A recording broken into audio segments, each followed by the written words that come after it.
Bem, bom dia a todos. Eu sou o Guilherme das redes sociais aqui da manhã, né, matutina. E a gente vem trazer essa data que é muito importante, o 20 de novembro, uma data importante para a cultura negra, para a cultura afro-brasileira. É muito interessante a gente saber sobre ela. Bem, 20 de novembro se deu a partir da morte de Zumbi dos Palmares, que foi um dos principais precursores dos Palmares no Brasil. Ele morreu em 20 de novembro de 1695. A partir daí, em 2003, a Constituição criou uma lei federal, que era do número 10.639-03, que foi o ano em qual foi criado, que estabeleceu que 20 de novembro é o Dia Nacional da Consciência Negra no Brasil. E ela veio com o objetivo de promover reflexões sobre a história e cultura afro-brasileira, além de incentivar o combate ao racismo e à discriminação.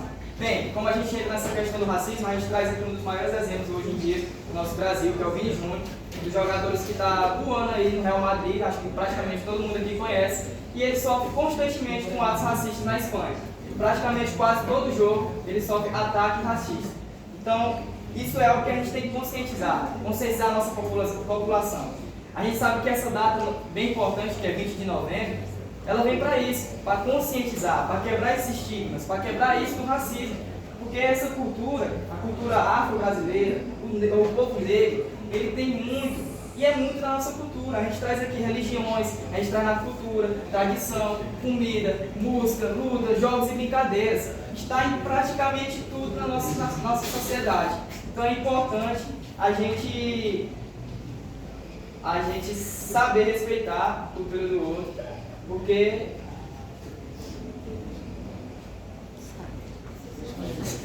é bastante interessante a gente respeitar a cultura do outro, né? Às vezes aqui o Iago vai começar a apresentar já sobre a questão das religiões.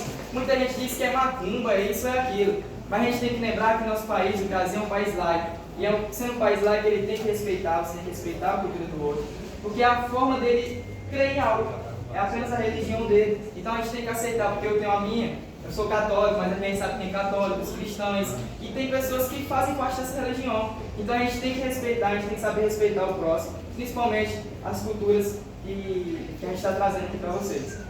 E nessa questão do respeito, a gente já vem com essa controvérsia. O Brasil já falou uns anos atrás que essa questão do Brasil ser invadido. O Brasil, falando se for colonizado, na verdade não. A gente sabe muito bem, só que como uma forma de romantizar, deixar como fosse Portugal já como meio que o herói, ele foi romantizando, falando que o Brasil colonizado, sendo que invadido, sendo que já um povo já habitava nessa população aqui na nossa terra. E vindo dessa questão de população, a gente entra na questão do nosso Brasil ser um país miscigenado, ser com brancos, índios, negros, africanos, enfim, ser esse povo que acolhe, não só quem já dá na sua terra, como também todos os imigrantes. Isso que vem trazendo essa questão da nossa culturalidade, que vem abrangendo, seja a questão de esportes, seja a questão de culturas, religiões, artes, dança, como a capoeira também, influencia muito nessa questão de quem a gente constrói a nossa imagem, como também toda a nossa população que a gente vê.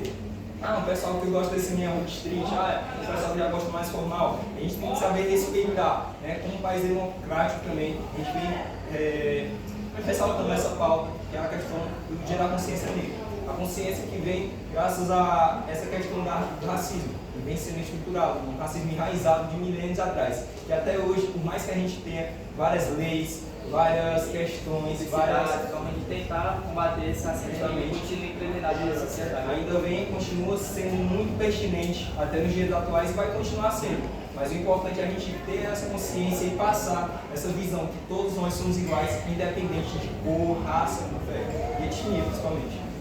Sim. E agora, já puxando um pouco dessa religiosidade, já falar com a nossa Bíblia, já puxar um pouco dessas leis africanas que questão da nossa religião. Bom dia a todos, eu me chamo Iago Lima, sou da Igreja do Uruguai, das redes sociais. Eu vou falar um pouco sobre aquilo que popularmente, preconceituosamente, é conhecido como macumba. Mas na verdade não é, é apenas a forma de expressar certas pessoas, as religiões de matriz africana. Primeiramente, temos aqui a Umbanda, a Quimbanda, a Santeria e o Voodoo. Essas religiões, elas se originaram na África, foi como se fosse uma sementezinha. Com a escravidão, com os africanos sendo trazidos, vindo lá da África para o Brasil, eles trouxeram isso como uma forma de preservar a sua cultura. Por exemplo, a gente é brasileiro, a gente gosta de futebol, gosta disso que faz a cultura ser brasileira, ser nossa. E eles assim pensaram nisso. Eles, não, a gente tem que preservar a nossa cultura, o que nos torna africanos. E o que eles olharam, o que faz parte da cultura deles é as religiões. Essas religiões elas são muito interessantes porque não é apenas algo fixo, é algo que se muda, é algo que é maleável e tem várias religiões dentro delas. Por exemplo, a Santéria, ela é uma mistura do catolicismo com religiões de matriz africana. Se vocês olharem aqui, essas imagens parecem até um pouco com a imagem de Maria. Isso porque os africanos, o continente africano, ele é conhecido pelo quê? Ele é dividido em 3 bases, basicamente. Muçulmanos, cristãos e religiões de matriz africana. Na sua maioria, são muçulmanos e cristãos católicos. Com isso, o que é que houve? A miscigenação. O que aconteceu aqui no Brasil, por exemplo, que a maioria de vocês, ou os pais de vocês, ou avós, são negros. Isso é a miscigenação, a mistura, onde negros, brancos, indígenas se juntaram e começaram a dar início à população brasileira. Assim aconteceu também nas religiões de matriz africana. Houve essa miscigenação entre catolicismo, entre religiões da própria África, e assim elas foram trazidas para o Brasil, se popularizando a partir do século XIX e fazendo cada dia mais o que fossem conhecidas em todo o Brasil. Hoje a gente está aqui falando sobre elas para vocês. Isso mostra um pouco da cultura africana e um pouco do que ela tem sido feita aqui no Brasil. E essa é e puxando bem, é bastante interessante a gente ressaltar que muitas das coisas que tem hoje, a gente viu ali um pouco, o Mike acabou de fazer uma apresentação sobre a capoeira naquela época, para eles, era uma forma de lutar, deles treinar, para tentar fugir de onde eles estavam presos. E aí, para os donos deles ali, que naquela época eles eram escravizados e eram tidos como objetos daqueles donos, eles diziam que era uma dança. Então a gente sabe que tem algo histórico, que está há muito tempo isso. É a forma, a tradição deles, né? Outro que é bastante importante a gente ressaltar é a feijoada. Muita gente, não, feijoada é algo normal do Brasil, mas ele é afro-brasileiro. Por quê? Porque na época que estavam os escravizados aqui, a feijoada era o resto de comida dos ricos lá, dos donos deles, mandavam o resto de porco, certo? Diversas outras formas de comida para lá, e eles faziam tipo que a feijoada, que é conhecida tradicionalmente hoje.